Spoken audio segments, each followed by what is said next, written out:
Praise the Lord. தேவனுக்கு மகிமை உண்டாவதாக. ஆண்டவர் இரட்சகருமாய் இருக்கிற இயேசு கிறிஸ்துவின் நாமத்தினாலே உங்கள் யாவரையும் இந்த கால வேளையில் வாழ்த்துகிறேன். இந்த நாளுக்கான தேவனுடைய வார்த்தை நீதிமொழிகள் 20வது அதிகாரம் 24வது வசனம். கர்த்தராலே மனுஷனுடைய நடைகள் வாய்க்கும், ஆகையால் மனுஷன் தன் வழியை அறிந்து கொள்வது எப்படி? என கண்பானவர்களே, ஒவ்வொருடைய வாழ்க்கையிலேயும் என்ன நிகழும் என்பதை கர்த்தர் முடிவு செய்கிறார்.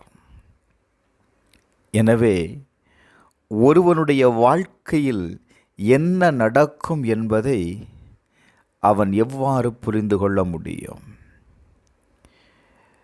ஒரு மனிதனுடைய வாழ்க்கையின் பாதையை ஆண்டவர் அமைத்திருக்கிறாருங்க. அவர் தான் அமைக்கிறார். நீதிமொழிகள் 16:9 வாசிக்கும்போது, மனுஷனுடைய இருதயம் அவனுடைய வழியை யோசிக்கும், அவனுடைய நடைகளை உறுதிப்படுத்துகிற ஒரு கர்த்தர். நம்ம 1000 பிளான் போடலாம், திட்டங்களை வகுத்து அதை செயல்படுத்த முயற்சி செய்யலாம். ஆனால் அதை உறுதிப்படுத்துகிறவர் யார் அப்படின்னா கர்த்தர். எரேமியா தீர்க்கன் சொல்லும்போது 10வது அதிகாரம் 23வது வசனத்தில், கர்த்தாவே மனுஷனுடைய வழி அவனாலே ஆகிறது அல்லவென்றும் தன் நடைகளை நடத்துவது நடக்கிறவனாலே ஆகிறது அல்லவென்றும் அறிவேன். அப்போ இந்த வழிகளை தீர்மானிக்கிறது யாரு அப்படின்னா கர்த்தர். Thank you Lord. அதனால தாங்க சங்கீதக்காரனாகிய தாவீது சொல்லுகிறான், சங்கீதம் 25:4 வாசித்து பாருங்க. கர்த்தாவே உம்முடைய வழிகளை எனக்கு தெரிவியும், உம்முடைய பாதைகளை எனக்கு போதித்தருளும். உம்முடைய வழிகள், நான் எந்த பாதையில் நடக்கணும் எனக்கு டீச் பண்ணுங்கப்பா. பானவர்களே, கர்த்தர்கிட்ட பாதைகளை கேட்போம். இன்றைக்கி அநேக நேரத்தில் நம்முடைய சுய முயற்சியில் நடக்கிறதுனால தான் சில இடங்களில் சில பாதைகள் அடைக்கப்பட்டிருக்கிறது. சில இடையூறுகளை நாம் சந்திக்கிறோம். இந்த கால வேளையில் கர்த்தருடைய ஆவியானவர் சொல்லுகிறார், நம்முடைய வழி அவருடைய கரத்தில் இருக்கிறது. நம்மை வழி நடத்துகிறவர் யார் அப்படின்னா கர்த்தர். சங்கீதம் 25:2 வாசித்து பாருங்கள். கர்த்தருக்கு பயப்படுகிற மனுஷன் எவனோ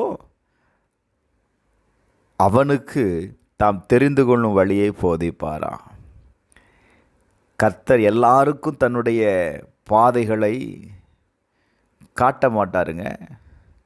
அப்போ யாருக்கு தேவனுடைய வழியை அவர் காண்பிக்கிறார் அப்படின்னா, எந்த ஒரு மனிதன் கர்த்தருக்கு பயப்படுகிறானோ அவனுக்கு கர்த்தர் தாம் தெரிந்து கொள்ளும் பாதையை போதிப்பார். அந்த பாதையில் நாம் நடக்கும்போது கட்டாயம் நம்முடைய பாதையில் ஒரு வெளிச்சம் உண்டாவதை நீங்கள் பார்ப்பீங்க. அவருக்கு பயந்து அவருடைய வழிகளில் நடக்கும்போது நான் சொல்லுவேன், கர்த்தர் உங்களை நடத்துகிற பாதை எப்படி இருக்கும் தெரியுமா? தாவீது சொல்லுகிறான், சங்கீதம் 23வது அதிகாரத்தை நீங்கள் வாசித்து பாருங்கள். அவர் என்னை புல்லுள்ள இடங்களில் மேய்த்து அமர்ந்த தண்ணீர் அண்டையில் என்னை கொண்டு போய் விடுகிறார். அவர் என் ஆத்துமாவை தேற்றி தம்முடைய நாமத்தின் நிமித்தம் என்னை நீதியின் பாதைகளில் நடத்துகிறார். ஹல்லேலூயா. கர்த்தருக்கு பயந்து இருக்கிறவனுடைய பாதை எப்படி இருக்கும் தெரியுமா? நீதியின் பாதையில் தேவன் நடத்துவாருங்க. தேவனுடைய ஆசீர்வாதத்தை நீங்கள் பெற்றுக்கொள்ளுவீங்க. இந்த கால வேளையில் நம்முடைய நடைகளை கர்த்தர்ட்ட ஒப்பு கொடுப்போமா? கட்டாயம் கர்த்தர் நம்மை ஆசீர்வதிப்பார்.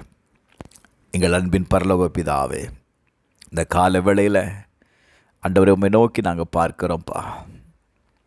உம்மை நோக்கி கூப்பிடுகிற ஒவ்வொருவருக்கும் நடக்க வேண்டிய வழிகளை காண்பித்து தாரும். செம்மையான பாதையில் நடத்துங்கப்பா. அடைக்கப்பட்ட வாசல்களெல்லாம் திறக்கட்டும். இயேசுவின் நாமத்தில் ஜெபிக்கிறேன் நல்ல பிதாவே, ஆமென்.